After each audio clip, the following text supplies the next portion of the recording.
সম্মানিত ভিউয়ার্স, আসসালামু আলাইকুম। আরেকটি নতুন ভিডিও নিয়ে আপনাদের মাঝে হাজির হয়েছি আজকে। তো ভিডিওটি হচ্ছে কাস্টম হাউস পানগাঁও ঢাকা, ঠিক আছে। নতুন একটি সার্কুলার, আপনারা চাইলে আবেদন করতে পারেন।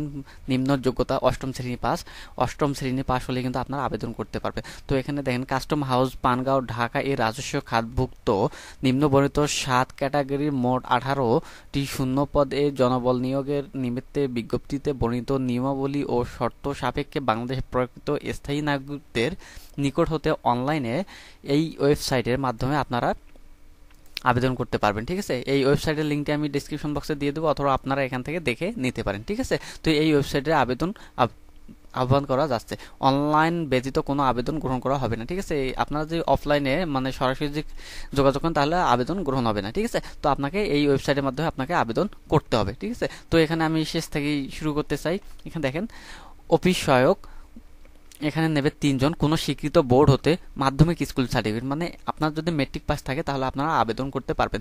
এখানে সকল জেলা আবেদন করতে পারবেন, কিন্তু কিশোরগঞ্জ, জয়পুরহাট, ঠাকুরগাঁও এবং ফিরোজপুর জেলা আবেদন করতে পারবে না। তবে সকল জেলার ইতিম প্রতিবন্ধী প্রার্থীরা আবেদন করতে পারবেন, ঠিক আছে। এই 3টা জেলার প্রার্থীরা আবেদন করতে পারবেন না, 4টি জেলা। তারপর শুকানি, তারপর 18 গ্রেডের এখানে একজন নেবে। অভ্যন্তরীণ জাহাজে শুকানি হিসাবে 2 বছরের অভিজ্ঞতা থাকতে হবে, ঠিক আছে। তারপরে সিপাই, কোনো স্বীকৃত শিক্ষা বোর্ড হতে মাধ্যমিক স্কুল সার্টিফিকেট, এটাও মেট্রিক পাস হলেই হবে। এবং গ্রেড 17 আপনার 60 জন পদ সংখ্যা। এখানে উচ্চতা, নিম্নতম উচ্চতা 5 ফিট 4 ইঞ্চি এবং মহিলা হবে 5 ফিট 2 ইঞ্চি, ঠিক আছে। তারপর এখানে ড্রাইভার নেবে, কোনো স্বীকৃত বোর্ড হতে জুনিয়র স্কুল সার্টিফিকেট বা অষ্টম শ্রেণী পাস বা সমমান পরীক্ষায় উত্তীর্ণ, ঠিক আছে। হালকা গাড়ি চালানোর বৈধ হালকা ড্রাইভিং লাইসেন্স থাকতে হবে, ঠিক আছে। আপনার ড্রাইভিং লাইসেন্স থাকতে হবে, থাকলে আবেদন করতে পারবেন। তারপরে স্পিড বোর্ড ড্রাইভার অষ্টম শ্রেণী পাস বা সমমানের পরীক্ষায় উত্তীর্ণ, ঠিক আছে। এটা ওই 2 বছর অভিজ্ঞতা থাকতে হবে।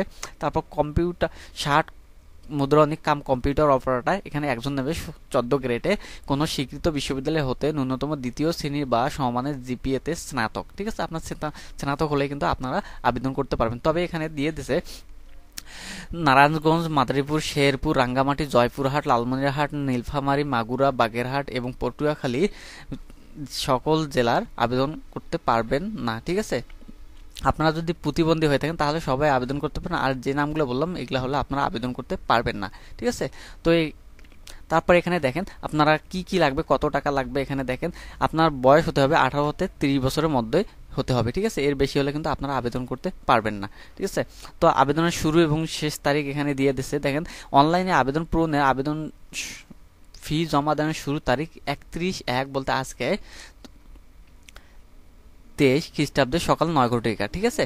তো অলরেডি কিন্তু এটা আবেদন শুরু হয়ে গেছে। আজকে দেখেন অলরেডি 31 তারিখ, এটা আবেদন চলতেছে রানিং। তো শেষ হবে অনলাইন আবেদনপত্র জমা দেওয়ার শেষ তারিখ 23শে ফেব্রুয়ারি। আপনার 23 তারিখে কিন্তু আবেদনটা শেষ হবে, ঠিক আছে, বিকাল 4টা পর্যন্ত। এর মধ্যে আপনাকে আবেদন করতে হবে। হ্যাঁ, যদি 4টার সময় আপনার আবেদন করেন 72 ঘন্টার মধ্যে আপনাকে পেমেন্ট করতে হবে, ঠিক আছে। পেমেন্টটা নিচে দেওয়া আছে এখানে দেখেন।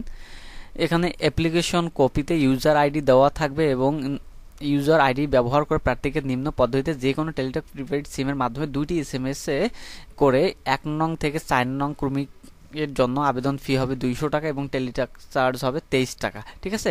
টাকা অফারের যোগ্য, মোট 223 টাকা জমা দিতে হবে 1 থেকে 4, এবং 5 থেকে 7 নং ক্রমিকের জন্য 100 টাকা এবং সার্ভিস চার্জ 12 টাকা, টোটাল 112 টাকা জমা দিতে হবে আপনাকে আবেদন যদি সম্পূর্ণ করতে চান। আর আপনারা যদি আবেদন না সম্পূর্ণ করেন তাহলে আবেদনটা গ্রহণ হবে না, ঠিক আছে। যখনই পেমেন্ট করবেন তখনই কিন্তু আবেদনটা গ্রহণ হবে, ঠিক আছে। এখানে নিয়মাবলী এবং অ্যাডমিট, আপনারা যে ফর্মটা ডাউনলোড করবেন আবেদন ফর্মটা, সেখানেও কিন্তু নিয়মাবলীটা দেওয়া থাকবে, ঠিক আছে।